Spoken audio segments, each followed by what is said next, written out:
Hi everyone, I welcome you all to our channel. तो आज हम 27 अगस्त 2020 की न्यूज़ आर्टिकल डिस्कस कर लेते हैं of the Indian Express. Editorials भी हम साथ में ही पढ़ेंगे। So before starting the discussion please do like the video and share with your friends and subscribe to our channel और प्रेस द बेल आइकन। ठीक है, तो ये सारी चीज़ें आप करना और ज़रूर वीडियो को शेयर कीजिए अपने ग्रुप्स पे, सभी ग्रुप्स पे जहाँ पे भी आप हैं सोशल मीडिया पे। So let's get into the discussion. So सबसे पहली जो न्यूज़ है, काफ़ी ज़्यादा मतलब अपोज होने के बाद भी अपोजिशन जो कुछ लीडर्स या कुछ स्टूडेंट्स विंग है, तो उन्होंने क्या बोला है कि ये जो जेई मेंस है और नीट है तो इसके एग्ज़ाम कंडक्ट नहीं होने चाहिए। लेकिन जो एनटीए है, नेशनल टेस्टिंग एजेंसी, उन्होंने अपना जो व्यू है वो क्लियर कर दिया है कि एडमिट कार्ड भी ऑलरेडी अलॉटेड हो गए हैं। 14 लाख से ज़्यादा स्टूडेंट ने ऑलरेडी डाउनलोड कर चुके हैं और ये जो अपने डेट अलॉट की है उसी के टाइम पे क्या होगा, कंडक्ट होगा एग्ज़ाम। तो मस्ट होल्ड जेई नीट और विल लूज अ एयर। तो एजुकेशन सेक्रेटरी जो है उनका ये कहना है। ठीक है, हायर एजुकेशन सेक्रेटरी कौन है? अमित खरे। तो यहाँ पे हम एनटीए के बारे में भी देखेंगे और किसके यूजीसी के भी बारे में देखेंगे। दूसरी न्यूज़ पहले देख लेते हैं, सुशांत डेथ से रिलेटेड है। तो नारकोटिक्स केस अगेंस्ट रेहा चक्रवर्ती 3 अदर्स। तो यहाँ पे क्या है, द नारकोटिक कंट्रोल ब्यूरो। ठीक है, तो हमें यहाँ पे इस न्यूज़ में जानना ज़रूरी है एनसीबी के बारे में, नारकोटिक कंट्रोल ब्यूरो के बारे में। और इससे रिलेटेड एक एक्ट है, वो क्या है, narcotic drugs and psychotropic substances act. ठीक है, 1985 का ये एक्ट है। तो इन दोनों एक्ट के बारे में हम देख लेते हैं। यहाँ से ही I am using this split screen option. So let's see. Yes, तो यहाँ पे नारकोटिक्स कंट्रोल जो ब्यूरो है, it was constituted by the government of India in 1986 under the Narcotic Drugs and Psychotropic Substance Act 1985। ठीक है, बता दिया था 1985 का ये एक्ट है और ये कॉन्स्टिट्यूट कब हुआ, 1986 में ये बॉडी। ठीक है, नारकोटिक्स कंट्रोल ब्यूरो। और ये अपेक्स एजेंसी है, coordinating agency under the ministry of home affairs. ठीक है, मिनिस्ट्री ऑफ होम अफेयर्स जो गृह मंत्रालय है उसके अंतर्गत ये है। Please remember this. Narcotics control bureau किसके अंतर्गत आता है, कौन से मंत्रालय के अंतर्गत? मिनिस्ट्री ऑफ होम अफेयर्स के अंतर्गत। और the national policy on narcotic drugs and psychotropic substance. ठीक है, तो हमारे कॉन्स्टिट्यूशन में भी एक प्रोविज़न है। हमारे कॉन्स्टिट्यूशन में आपको पता है ये 47 जो है, ठीक है, अनुच्छेद आर्टिकल, तो ये क्या है, हमारे डीपीएसपी का पार्ट है ना। डीपीएसपी क्या है, जो नीति निर्देशक तत्व है, तो उनका पार्ट है, directive principle of state policy. तो उसमें ये बोला गया है, is based on article 47 of the Indian constitution which directs the state to endeavour to bring about prohibition of the consumption except for medicinal purposes of intoxicating drugs injurious to health. दूसरी चीज़ ये है, हमारे यहाँ पे जो drug abuse होता है वो किसकी रिस्पॉन्सिबिलिटी है उसको कंट्रोल करना, सेंट्रल गवर्नमेंट की है। And narcotic drugs and psychotropic substance act 1985 के बारे में बात करें तो it provides the penalty of property derived from or used in illegal traffic in narcotic drugs। और जो ये एक्ट था, इसने क्या मेन मतलब प्रोविज़न दिया कि एक हम क्या कर सकते हैं, सेंट्रल अथॉरिटी को कॉन्स्टिट्यूट कर सकते हैं for the purpose of exercising the powers and function of the central government under the act. ठीक है, दूसरी जो न्यूज़ यहाँ पे हमने नीट और जेई के जो मेंस का एग्ज़ाम है तो उससे रिलेटेड हम यहाँ पहले यूजीसी के बारे में देख लेते हैं, फिर हम क्या देखेंगे, एनटीए के बारे में। तो यूजीसी ग्रांट कमीशन, ठीक है, यूनिवर्सिटी ग्रांट कमीशन, ये कब एग्जिस्टेंस में आया था, 28 दिसंबर 1953। ठीक है, 28 दिसंबर 1953। ठीक है, 1953। और ये क्या था, it became a statutory organisation. Statutory organisation मतलब कि जो एक्ट ऑफ पार्लियामेंट के थ्रू बना है, एक्ट ऑफ पार्लियामेंट के थ्रू ये बना था, स्टैटूटरी ऑर्गेनाइजेशन था 1956 में। ठीक है, 1956 में, for the coordination, determination and maintenance of standards of teaching, examination and research in university education. Okay, और इसका जो हेडक्वार्टर है वो न्यू दिल्ली में है। नेक्स्ट जो है एनटीए, नेशनल टेस्टिंग एजेंसी के बारे में देख लेते हैं। National testing agency, NTA. तो एनटीए जो है is responsible for conducting competitive entrance exam. दो तो आपने यहाँ पे देख लिए, नीट, जेई। इसके अलावा क्या है, CTET, GATE, GPAT and GMAT, SCAT, UGC NET and काफ़ी और भी कुछ ये कॉम्पिटिटिव एंट्रेंस एग्जाम है तो वो कंडक्ट कराती हैं। The national testing agency was established as a society registered under the Indian society registration act 1860। ठीक है, तो ये किसके थ्रू है, ये क्या है, सोसाइटीज़ रजिस्ट्रेशन एक्ट 1860 जो है उसके अंतर्गत ये रजिस्टर्ड है और ये ऑटोनोमस है and self sustain testing organisation है to conduct entrance examination for admission fellowship in higher educational institutions. ठीक है, तो ये इंपॉर्टेंट चीज़ है। इसके जो ऑब्जेक्टिव्स है वो यही है कि एक इफ़िशिएंट मैनर में, एक ट्रांसपेरेंट तरीके से जो इंटरनेशनल स्टैंडर्ड टेस्ट है उनको क्या करना है, असेस करना the competency of candidates for admission and recruitment purposes. इसकी जो गवर्नेंस की अगर हम बात करें तो ये जो एमिनेंट एजुकेशनिस्ट होते हैं तो इनके द्वारा चेयर किया जाता है। किसके द्वारा अपॉइंटमेंट होता है इनका? Ministry of human resource development. ठीक है, जिसको आप क्या बोल दिया गया है, एजुकेशन मिनिस्ट्री है ना, तो इनके द्वारा अपॉइंटमेंट होता है। नेशनल टेस्टिंग एजेंसी ने एक ऐप भी लॉन्च की थी, मोबाइल ऐप, जिसको क्या बोला गया था? TPCs मतलब टेस्ट प्रैक्टिस सेंटर्स। ठीक है, तो इसमें जो स्टूडेंट्स थे वो मॉक टेस्ट वगैरह क्या कर सकते थे, प्रैक्टिस कर सकते थे उनके अपने खुद के कंप्यूटर और स्मार्टफोन के थ्रू। नेक्स्ट जो न्यूज़ है वो देख लेते हैं। यहाँ पे मैं इसको जूम इन ही कर देती हूँ ताकि हम पूरी न्यूज़ देख पाएँ। Wait, let me open it again. Okay, तो दूसरी जो न्यूज़ थी PIB से कि हनी मिशन। ठीक है, तो हनी मिशन जो है ये किसका है? Launched by Khadi and village industry commission KYIC in 2017 and it aimed at creating employment for Adivasis, farmers, unemployed youth and women by grouping them in bee keeping while also increasing India's honey production. तो India के honey production के लिए ये mainly किसको employment create करेगा? किसके लिए? जो आदिवासी होंगे, किसान होंगे और जो बेरोज़गार जो युवा होंगे और जो वुमेन होंगी, तो उनके लिए। देन ICCI जो बैंक है दैट वो पहला ऐसा बैंक बन गया जो सैटेलाइट का यूज़ करेगा फॉर फार्म क्रेडिट। ठीक है, एंड इन्होंने satellite data imagery for earth observation satellite का यूज़ किया है to assess credit worthiness of its customer belonging to the farm sector. Then ICCI will be the first bank in India to do so, and it will use the data to measure an array of parameters related to the land, irrigation and crop patterns, and in combination with demographic and financial parameters to make faster lending decision for farmers. The next जो news है, INS Virat अभी news में था। ठीक है, पहले INS Virat के बारे में देख लेते हैं हम। Originally commission by the British navy, जो HMS हर्मिस थे, इनके द्वारा कमीशन किया गया था ब्रिटिश नेवी में नवंबर 18, 1959 में। The aircraft carrier had taken part in the Falkland island war in 1982 and India brought the British carrier in 1986 and rechristened it as INS Virat. ठीक है, तो हमने इसको INS विराट इसे बोला। And INS Virat is the Guinness record holder for being the longest serving worship of the world. ठीक है, तो इसने गिनीज रिकॉर्ड होल्डर है ये, being the longest serving worship in the world. अभी ये न्यूज़ में इसलिए था, one of the biggest ship recyclers at Alang, Shri Ram group has purchase the aircraft carrier. ठीक है, तो इन्होंने इसको परचेस कर लिया है। अरंग जो बिगेस्ट शिप रिसाइकलर्स है ये श्री राम ग्रुप, तो इन्होंने परचेस किया है। This is the second aircraft carrier to be broken in India in the past 6 years। In 2014 INS Vikrant जो था ये भी क्या था, इसने भी अपना इम्पॉर्टेंट रोल प्ले किया था 1970 वॉर में। Pakistan was broken down in Mumbai. तो ये है वैक्सीन नेशनलिज्म के बारे में आज एक पूरा जो एक्सप्लेन में आर्टिकल है वो आया हुआ है। तो लेट्स डिस्कस कि वैक्सीन नेशनलिज्म होता क्या है एक्चुअल में।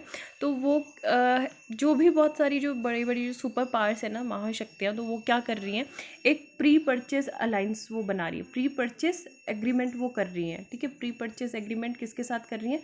जो भी फार्मास्यूटिकल मैन्युफैक्चरर्स यूनिट्स हैं तो उनके साथ कर रही हैं। जैसे कि अभी ब्रिटेन, फ्रांस, जर्मनी और USA ने किया है। ठीक है, ब्रिटेन, फ्रांस, जर्मनी और USA ने क्या किया है, प्री परचेस एग्रीमेंट किया है फार्मास्यूटिकल मैन्युफैक्चर यूनिट्स के साथ, ताकि जो क्या कर रहे हैं, कोविड-19 की वैक्सीन बना रहे हैं।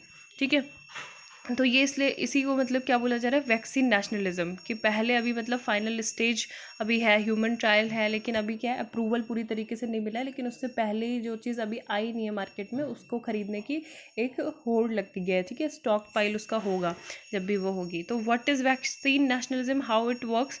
तो vaccine nationalism occurs when a country manages to secure doses of vaccine for its own citizen और residents before they are made available in other countries. ठीक है, तो दूसरे देशों में अवेलेबल होने से पहले एक कंट्री क्या कर ले, अपने ही जो सिटीजन्स हैं, अपने ही जो रेजिडेंट्स हैं वहाँ के लोगों के लिए वैक्सीन का क्या कर ले, वो उसको अपने लिए ही सुरक्षित कर ले।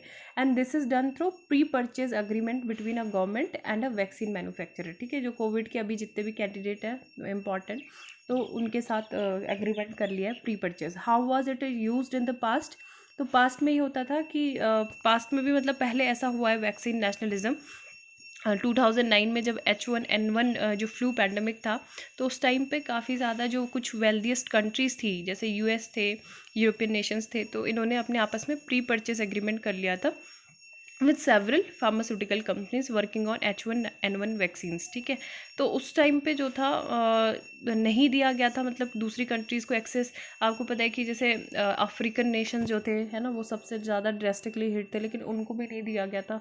तो जब इन कंट्रीज़ ने ये इनको रियलाइज़ हुआ कि अब इनको ज़्यादा ज़रूरत नहीं है वैक्सीन की, तो तब इन्होंने दूसरे कंट्रीज़ में क्या करना शुरू कर दिया, 10% उसका जो था वो एक्सपोर्ट करना शुरू किया। ठीक है, then the US alone negotiated and obtained the right to buy 6 lakh doses. All the countries that negotiated pre-purchase order were developed economies. Developed economies ने ऐसा किया। तो ये क्यों सही नहीं है? What are the associated concerns? तो क्योंकि ये देखो, एक तो इक्विटेबल एक्सेस नहीं देगा, ठीक है, इक्विटेबल एक्सेस टू वैक्सीन्स नहीं देगा, तो ये हार्मफुल है, वैक्सीन नेशनलिज्म इज़ हार्मफुल। ठीक है, दूसरा ये कि it further disadvantages countries with fewer resources and bargaining power. ठीक है, तो ये है कि बहुत सारी जो जिनके पास बहुत कम रिसोर्सेज हैं उनके लिए तो ये डिसएडवांटेज ही हो जाएगा उन कंट्रीज़ के लिए। और ये क्या करेगा, it deprives population in the global south from timely access to vital public health goods and taken to its extreme it allocates vaccines to moderately at risk population in wealthy countries और population high risk in developing economies। तो ये तो अभी इसके लिए करना क्या चाहिए, एक जो भी इंटरनेशनल इंस्टीट्यूशन हैं जैसे WHO है, तो इनको कोऑर्डिनेट करना चाहिए नेगोशिएशन के लिए। जो भी नेक्स्ट पेंडेमिक आएगा तो उसके क्या कर सकते हैं, to produce a framework for equitable access to vaccine during public health crisis. की पब्लिक हेल्थ क्राइसिस में मतलब क्या होना चाहिए कि होना ये चाहिए कि जिस जैसे अब इंडिया है, ठीक है, तो इंडिया की पॉपुलेशन के अकॉर्डिंग वहाँ पे उतनी अवेलेबिलिटी उसको करानी चाहिए कि किस हिसाब से मतलब यहाँ पे वैक्सीन का एक्सेस उसको मिल सकता है ना। लेकिन ऐसा अभी होता नहीं है ये सब कुछ। तो equity entails both affordability of vaccine and access opportunity, ठीक है, for population across the world irrespective of geography and geopolitics. तो ये चीज़ बोला गया है।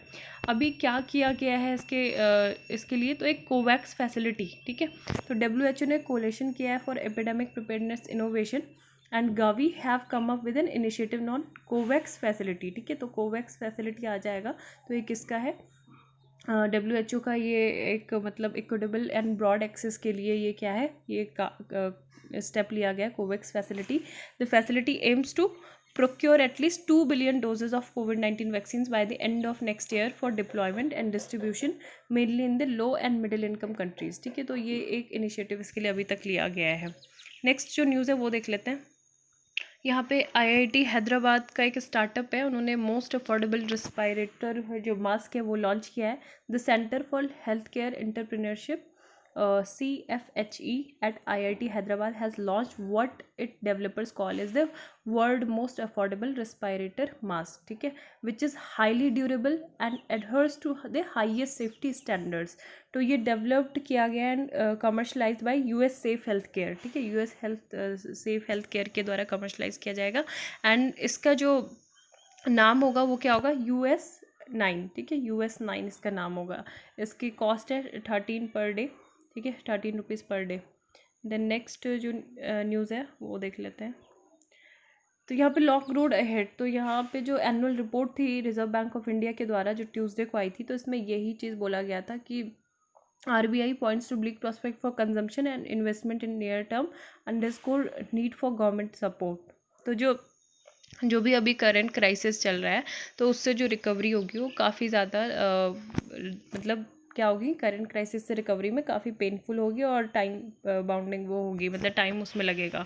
And report offers a grim prognosis of the underlying drives of growth on the consumption side. The data points to remarkable decline। जो हमारी house hold financial liabilities हैं तो उसमें काफ़ी ज़्यादा डिक्लाइन आया है and indicating that in line with the corporate sector households in India have also begun to deliveries, ठीक है। तो ये चीज़ है क्योंकि लोग हाउस होल्ड स्पेंडिंग नहीं कर रहे, सब चीज़ बंद हो गया, एवरीथिंग इज़ मतलब कोई पैसा नहीं आएगा लोगों के पास तो कहाँ से स्पेंडिंग होगी।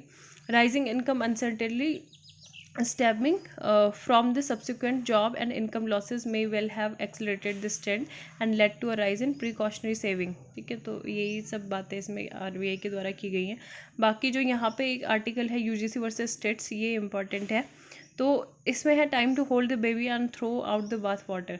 तो यूनिवर्सिटी ग्रांट कमीशन और जो स्टेट ऑफ महाराष्ट्र है विद अदर पार्टीज़, तो ये क्या कर रहे हैं, एक लीगल बैटल इनके बीच में चल रही है, विशियस लीगल बैटल।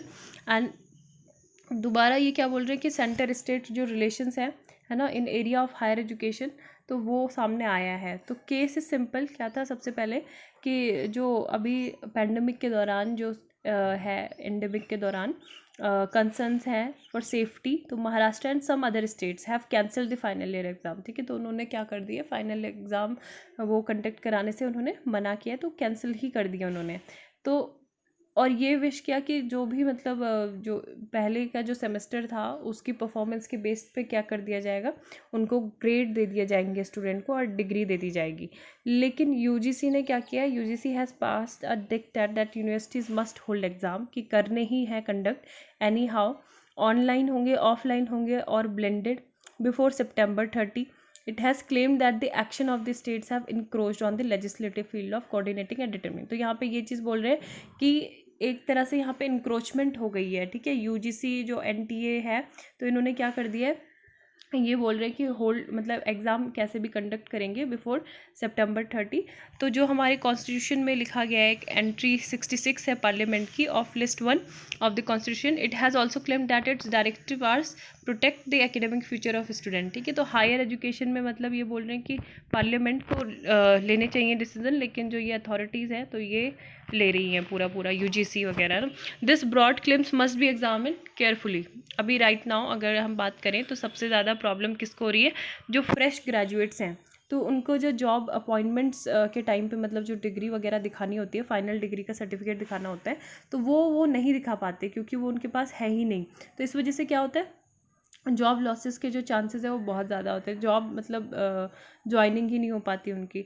तो ये चीज़ बोला गया है कि it's the basis of the UGC act of 1956, it has been repeatedly used by the centre to shape the contours of policy and governance, है ना। तो 1956 में हमें पता है कि यूजीसी नेट के लिए आया था कि एक क्वालिफाइंग एग्जामिनेशन होना चाहिए जिसमें जो कॉलेज टीचर्स अगर बनना है किसी को, and the IIT act of 1961 led to the JEE and eventually GATE, and the 2016 में जो इंडियन मेडिकल काउंसिल एक्ट है 1956, इसके द्वारा क्या होता है, नीट का फॉर्मेशन हुआ था। तो ये सारी चीज़ें हैं। और इसमें क्या है, there is the excessively bureaucratic national system of accreditation and ranking for institution, ठीक है। तो इससे क्या होता है, बहुत सारे थाउजेंड ऑफ रिसर्च पेपर वो क्या हो जाते हैं, जो काफ़ी सारे जो जर्नल्स होते हैं वो वर्थलेस होते हैं, हंड्रेड्स ऑफ करोड़, क्योंकि काफ़ी ज़्यादा उसमें मनी वगैरह स्पेंड होती है इन रिसर्च पेपर्स वगैरह में। तो यहाँ पे ये चीज़ बोली गई है कि अभी जो एनईपी है यानी कि न्यू नेशनल एजुकेशन पॉलिसी जो है, तो उसमें ये बोला गया है कि हायर एजुकेशन का पर्पस क्या होना चाहिए, enable personal accomplishment and enlightenment, constructive public engagement and productive contribution to society. लेकिन इसमें ये सब चीज़ तो बोली गई है कि पर्सनल अकम्पलिशमेंट होनी चाहिए, इनलाइटमेंट होना चाहिए, और जो स्टूडेंट्स हैं उनका क्या होना चाहिए, कंस्ट्रक्टिव पब्लिक के साथ एक इंगेजमेंट होनी चाहिए, एक बेहतर एक प्रोडक्टिव तरीके से उनका कंट्रीब्यूशन होना चाहिए सोसाइटी में।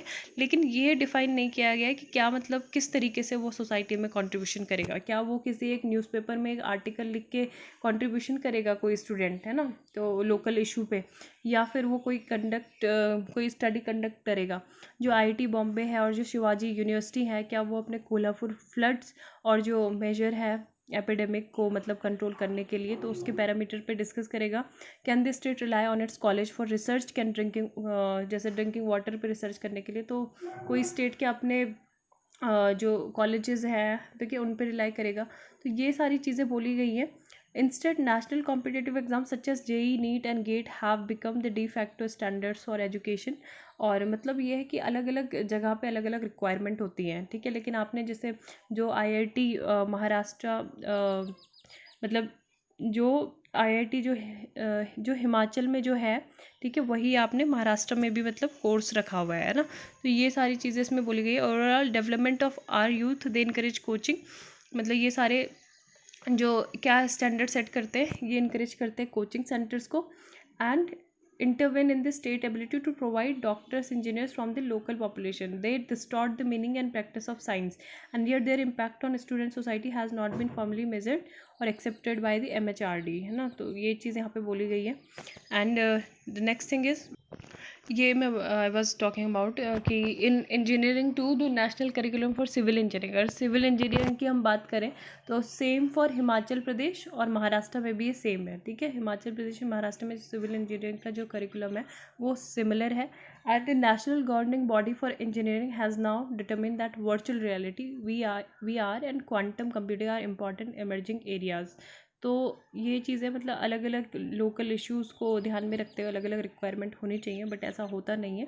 And pedagogically too, it is known that students learn better when presented with real life problems, ठीक है। तो अगर जैसे कोई अगर इन लोगों को कहीं पे भेज दिया जाए लोकल केस स्टडी के लिए, तो ये अच्छे तरीके से सीखेंगे, है ना, रेदर देन बुक से पढ़ के इसके बारे में। तो केस स्टडी होगी, लोकल प्रॉब्लम्स होगी, तो वो सारी चीज़ें इससे बेहतर होंगी। लेकिन क्या है, यहाँ पे ऐसा नहीं होता है। और जब भी मतलब इस चीज़ों पर बात होती है इन सब टॉपिक्स पे, तो MHRD जो है उसको किनारे कर देती है।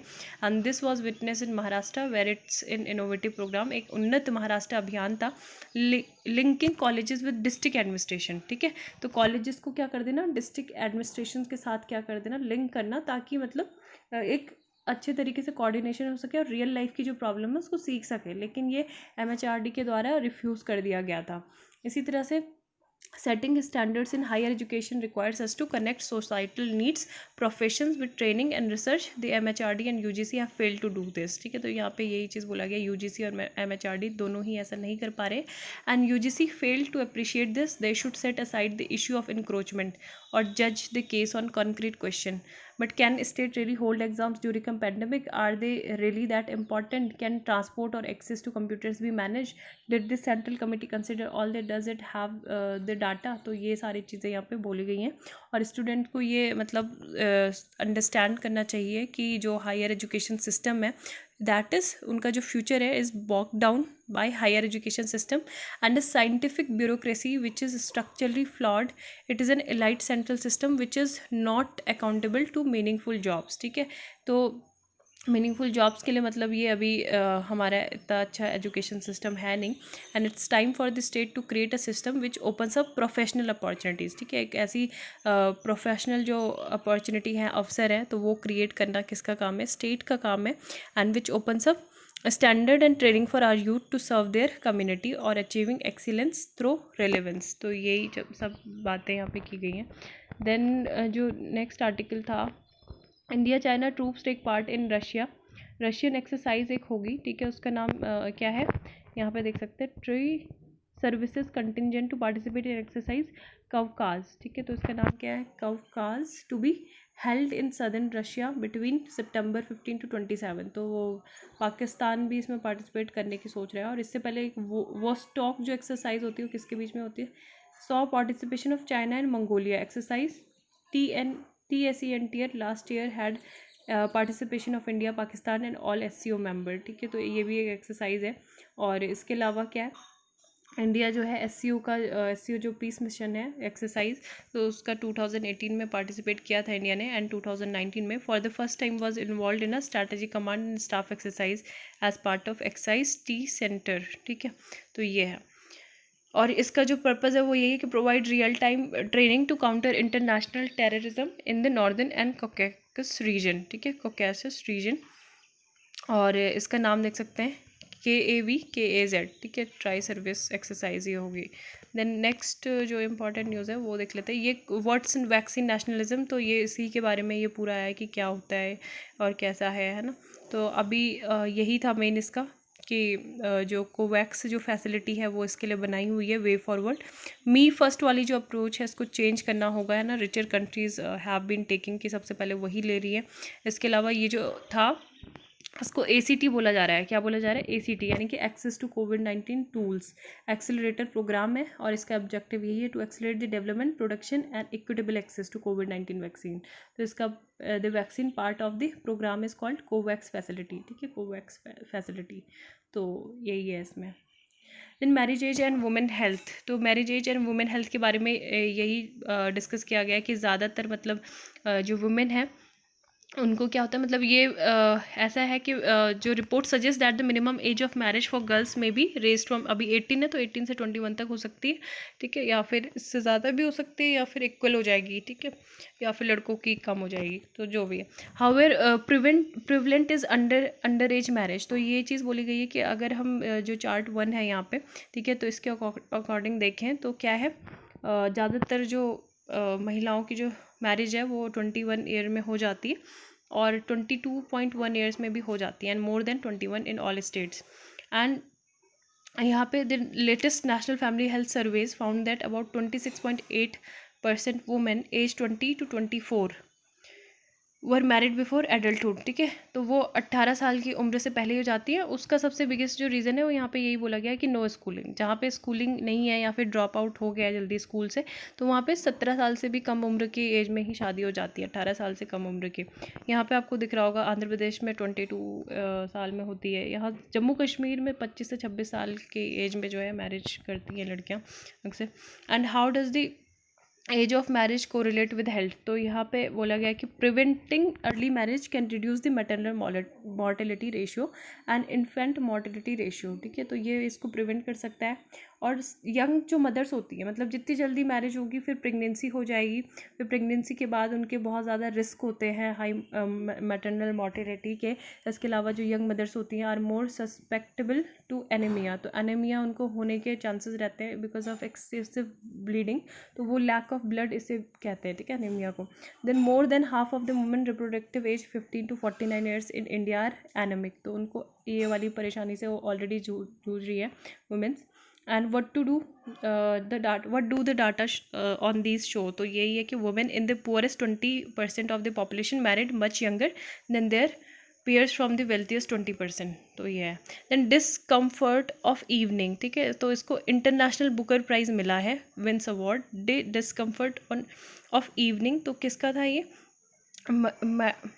MARIKE मैरिक लूकस रिजनवेल्ड, ठीक है, तो इनकी बुक है ये, और इनको ये बुकर इंटरनेशनल बुकर प्राइज़ मिला हुआ है।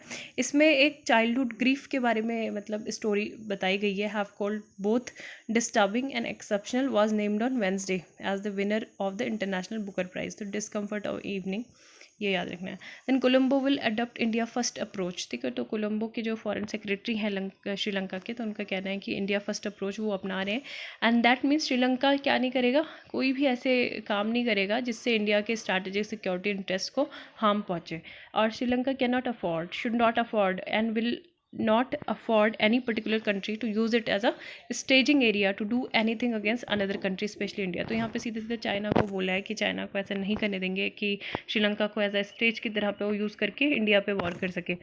Commenting on the Chinese investment कि हम्बनटोटा का जो प्रोजेक्ट है वो है ना सदर्न पोर्ट में श्रीलंका के, तो वो चाइना उसकी फंडिंग कर रहा है, तो यहाँ पे श्रीलंका का ऐसा कहना है कि उसने पहले इंडिया को ही हम्बनटोटा जो पोर्ट था वो ऑफ़र किया था। यहाँ पे जो हेल्थ आईडी प्राइवेसी है, patients to be able to withdraw consent any time, ठीक है, तो पेशेंट को ये होगा, अथॉरिटी होगी कि वो अपना किसी भी टाइम पे अगर वो नहीं चाह रहे हैं तो वो क्या कर सकते हैं, कंप्लीट उसमें कंट्रोल होगा। decision making power over the manner in which their personal data and any sensitive data associated with them is collected and processed. They will also be allowed to withdraw their consent at any time and complete control, ठीक है, दो चीज़ें हैं। और जो national digital health mission है, ठीक है, नेशनल डिजिटल हेल्थ मिशन जिसे कौन कर रहा है, NHA इम्प्लीमेंट कर रहा है, तो इसमें क्या होगा, एक हेल्थ ID कार्ड जो है मिलेगा, प्रोवाइड किया जाएगा, ठीक है।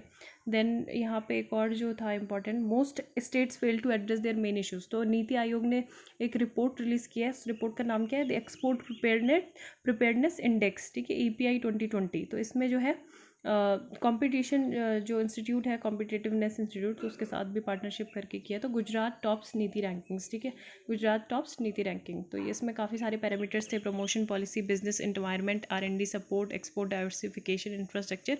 And Gujarat handles 40% of India's cargo and export services and goods to 180 nations, ठीक है। 40% of India's cargo export services कौन करता है हैंडल?